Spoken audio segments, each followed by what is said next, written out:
Hello, everybody. Welcome back. Happy Monday. Although if it's not Monday to you right now, that's cool.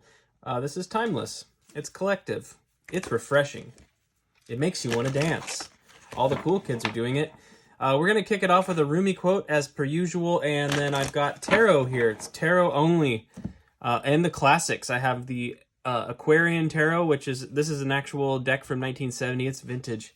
Very cool. There's a story behind it, but it was gifted to me by my lovely girlfriend. I have the Hermetic Tarot here, and I have the classic Rider-Waite. So this is some old school vintage. We're not doing any fancy pants renditions of the tarot today. Just the classics, thank you. But we are going to kick it off with a Rumi quote regardless because I enjoy doing that, so let's do it. Okay. The joy that comes from logic and reason is brief. I love it. The joy that comes from logic and reason is brief. Yes. However, it's much more useful. I don't know. Ooh, I'm in a little bit of a tussle with Rumi today. That's kind of bullshit. Yeah, I'm sorry, Rumi. I'm gonna respectfully disagree with that one. Understanding reality is the key to happiness. Now, joy is not happiness. Joy is more of an emotional state. It's almost I guess we could define that a few different ways. English is a bit fleeting on the matter. But I would say that true happiness requires understanding. So I'm fundamentally in opposition to that statement. That said, it really would depend on the circumstances, would it not? Logic and reason would reveal a set of circumstances, and those circumstances would either be judged as good or bad, depending on the situation. So we're going to go ahead and take 3 cards for the energy of the reading here with the writer, and then I'll clarify with one of the other ones, and then we will get an outcome, and kind of the classic box I used to do on the channel. So let's get into it. Page of Cups. All right, overall energy is Page of Cups, the 5 of Wands, and the Queen of Cups. Okay. Now, this does apply. Okay, underlying the energy here is the 9 of Wands. I'll go ahead and set this up to the side like this so you can see it. 9 of Wands. Okay, now, we've got a few things going on here. We have manifesting energy. We have conflict of passions. Like, these are ideas and passions that are sort of sparring. We're at war. Like I was just giving an example of this in my own reality and experience, standing up for logic and reason in this case, which is ironic as a tarot reader, is it not? And then I have the Queen of Cups here. Queen of Cups is nurturing emotional energy. It's the mother of the tarot. I kind of feel like the approach to the conflicts within you, or without of you. So if you're in opposition to logic and reason, or if you're in opposition to Rumi, in this case, it needs to be approached with compassion and nurturing in order to sort of resolve the conflicts that are occurring. Because you could almost think, since this is manifestation, one thing about the Page of Cups, it's traditionally understood that the cup, the fish inside of the cup is something imaginal. It's something illusory. It's not something that really exists. That little fish, the Page of Cups is sort of imagining the fish. So there's a aspect of manifestation here. So the fish is representing something that isn't necessarily in existence yet. Now, something you could almost imagine it as this being sort of the opposition to the rational that's being expressed in the Rumi card, right? Now, there's a conflict within. It's to be approached with a nurturing energy. And, something I heard the other day that was so brilliant. I was listening to a podcast, and gosh, the name's escaping me, unfortunately. I'll have to put it in the description. But Mark Pontius was the guest of the podcast, and he was saying he likes to think of his belief systems as ideas. So instead of calling it a belief, he calls it an idea. That way, some of the energy of attachment and dogmatism doesn't hold him back from understanding things on a further level. So an idea is something you can have and be inspired by and release if it doesn't pan out. And so you could think of this as ideas. If your wands are dogmatic, then you're going to have more problems ultimately getting to the truth of the matter, but also I think it just causes more resistance in life. Ideas are good. Ideas are great, in fact. And so when I personally am looking at the world and looking at different opposing forces and ideas, I approach it with this energy right here. I treat it with a nurturing, motherly energy. I listen to the person with compassion in my attempt to understand. And I also recognize the fact that what they're expressing is an idea. It's something that doesn't actually exist. It's just an idea. And so I don't have to feel like if they disagree with me politically or religiously or whatever, that they're somehow a Nazi or the devil or whatever, you know. I listen to all kinds of people. I listen to podcasts that are science-based, and I listen to atheist podcasts. I listen to spiritual woo-woo podcasts. I listen to lots of people. I lend my ear to everybody as much as is necessary and within reason, of course. I don't go out of my way to do it necessarily, but I'm never, what I've purposed to do is not allow myself to become overtly triggered by somebody having a different point of view. And that's across the board. So, and this was interesting to me, the way I reacted to it, because I did have a very strong, I've gone through different seasons of life, and if you've been here a while, you know this, but I've gone through different seasons of life where I started out in a religious institution and very faithful. I was in leadership. I was absolutely committed to my thing, and it fell apart, and I kind of swung the other way at that point. And I did go through a period of time where logic and reason became my new ideal, and I put it above everything else because I was so tired of being lied to by people who want to justify irrational behavior. And so I did the whole thing. I did the atheist thing. And I never, I processed the anger. Let me put it that way. That part of that was for my healing journey, helped me process the anger of religious institutions and dogma and all that stuff. And nowadays, I still find it to be a useful voice in the collective, even though I feel it's not something I understand, but I do feel a sense of God these days. It's obviously can't be proven, but I still listen to those folks often, and with a different lens. So anyway, that's my King of Swords talking. I'm an Aquarius moon, by the way.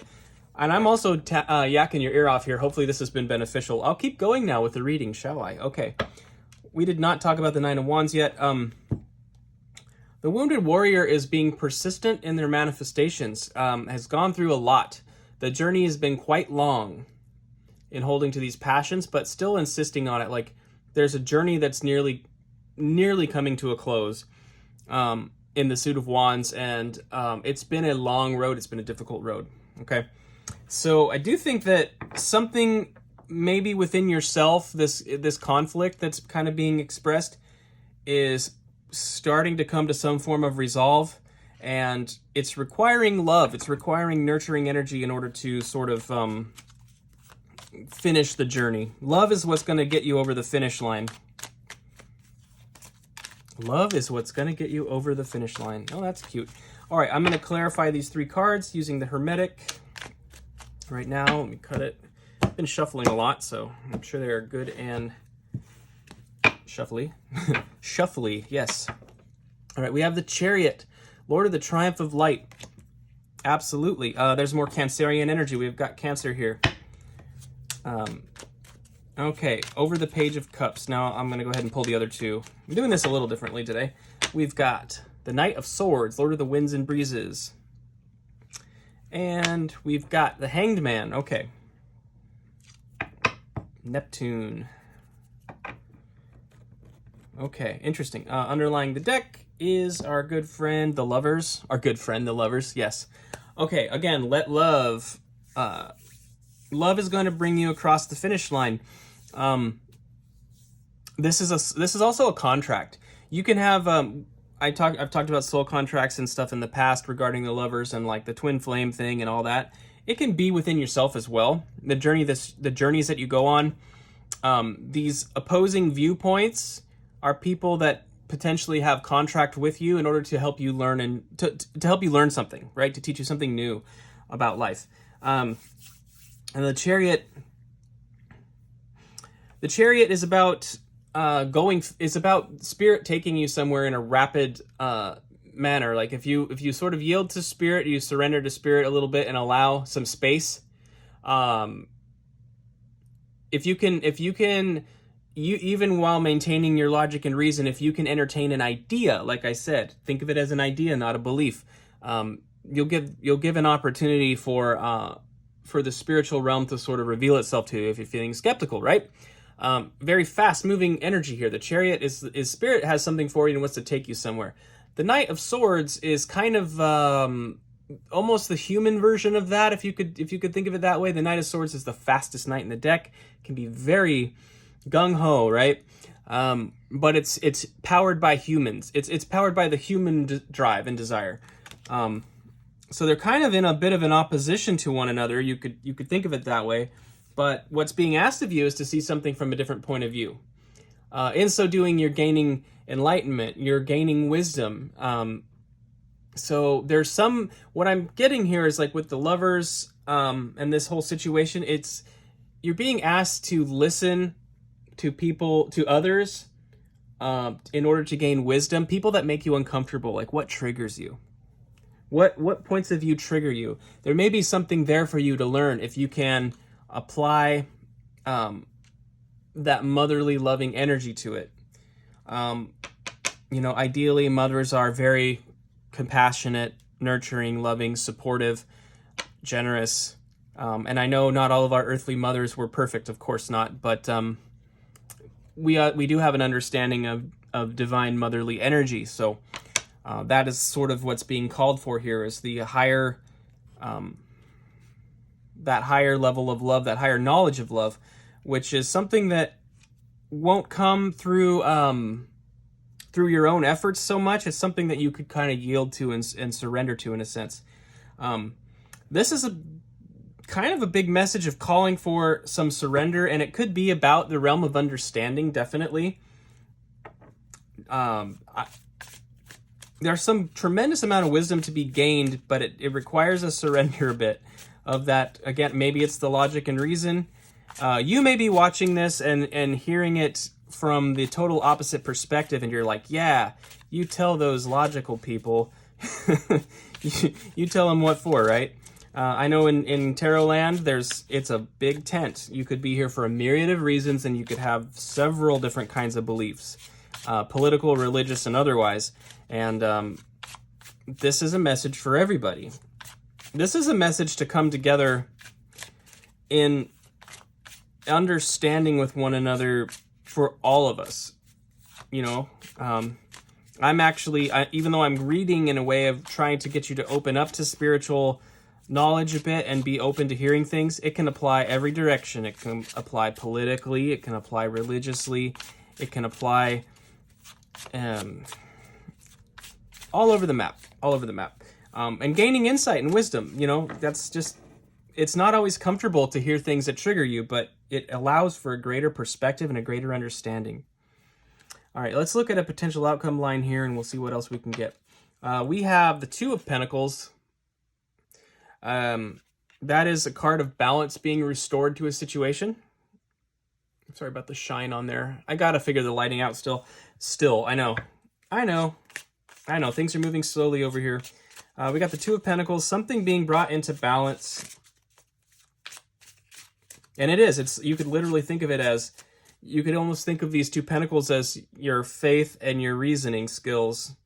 You've got your empiricism on one side and you've got your faith on the other. And there needs to be a balance to the two. because I have seen some faithful idiots. And I've seen some logic and reason-based idiots. I mean, this is the problem. Idiot literally comes from the word ideological. Like you're married to an ideology so much so that you're not willing to see things as they are, and that's literally what an idiot is. Okay? So we need to be mindful of that. We have the Two of Wands, or the Two of Rods here. There's an opportunity to take a journey into a new perspective. Like, you know, he has the world, traditionally it's like the globe that he's got in his hand there, and this almost looks more like a crystal ball or a divining tool, maybe. I'm kind of feeling it that way. And you can see the rods are blossoming as well. Something is about to come forward that's going to show you a new aspect and element of beauty that you haven't seen before. It seems so far off. So take your pick. Find, you know, the group or a group of people that you think you hate because they're so stupid. Take wherever that may be, okay? Wherever that may be. You have an opportunity to see something new there, to see the beauty in it. If you're looking at there, you know, imagine a rose, and a rose has thorns all over it. You know, the rose bush is sharp. Don't fall on one. It's not fun. If you're zoomed in on the thorns, you know, group X, and you're zoomed in on all their faults and shortcomings, you're seeing all the thorns. If you're able to take a more careful look, you will actually perhaps get an opportunity to see the beautiful blossoming flowers, okay? We are all much more than the one thing we're labeled as, and our society has this really terrible propensity to label people, and it's causing division and divisiveness from one person to another when we really have so much in common. So let's get one more card here. The Eight of Pentacles. This is the person practicing and mastering their craft, developing their skill sets, and really focusing on what they do, right? In order to obtain further expertise in that given field. Some of you might find out, some of you listening, and this wouldn't be hard to comprehend, but some of you listening may be deeply empathetic. You may be empaths, and having an empathetic energy can really cause some of that emotional turbulence sometimes. When an empath gets triggered by another person, it can be quite a lot, because there's a lot of raw emotion going on in an empath's heart and mind, right? You're being called to develop those skills. You were given empathy in order to serve a purpose, and not necessarily to be protected and coddled because of it, right? Yes, it hurts. It hurts. Being empathetic hurts, you know. Crying over other people's pain as a natural trait in your experience can be very tiring, right? But you're still being called to that work. You're being called to perfect that work. Underlying the deck here is the Seven of Cups. Now, you do have options, of course. You have choices. You know, this card is also a card of illusion as well. All of these ideas, all of these things in these cups don't exist. They are potential. You have a lot of potential to explore here, is what I'm getting. And so does everyone else. In other words, what's inside these cups, you could imagine it as different aspects of groups of people within the world. And you're being called to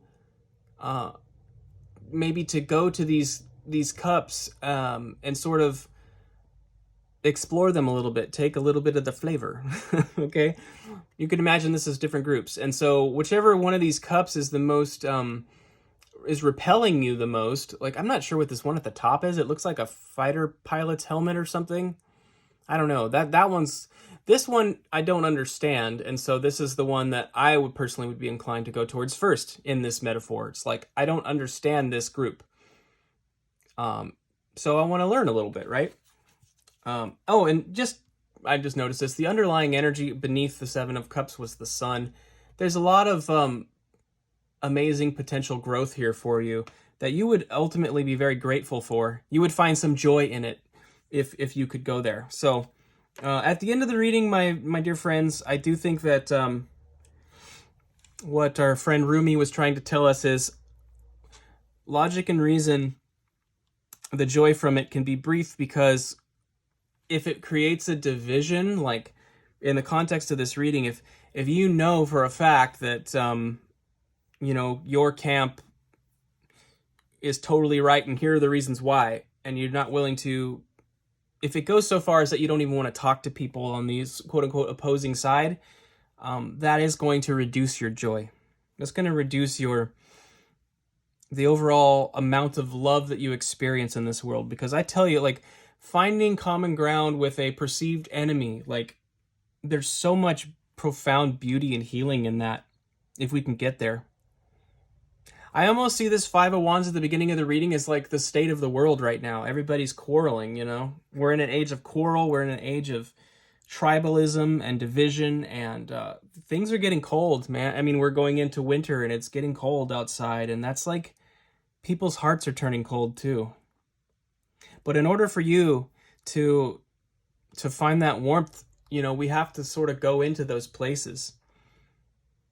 And oftentimes, we've seen this in previous readings with the Oracle lately, oftentimes those triggers are aspects of our own self. We find out that it's a mirror. The thing that offends you so much may be an aspect of your shadow that needs to be explored. So, my friends, that's what I have for you. That was kind of a awesome, kind of a cool reading. That was profound. I'm actually going to take my own advice today and try to explore some points of view that I've been ignoring as of late. And I would encourage you to do the same if you're up for the task, because I do think there's something beautiful there. And yeah. All right, friends. Well, I will see you tomorrow. Thank you so much for being here. Have a beautiful day. And yeah, best of luck with this energy. Love you.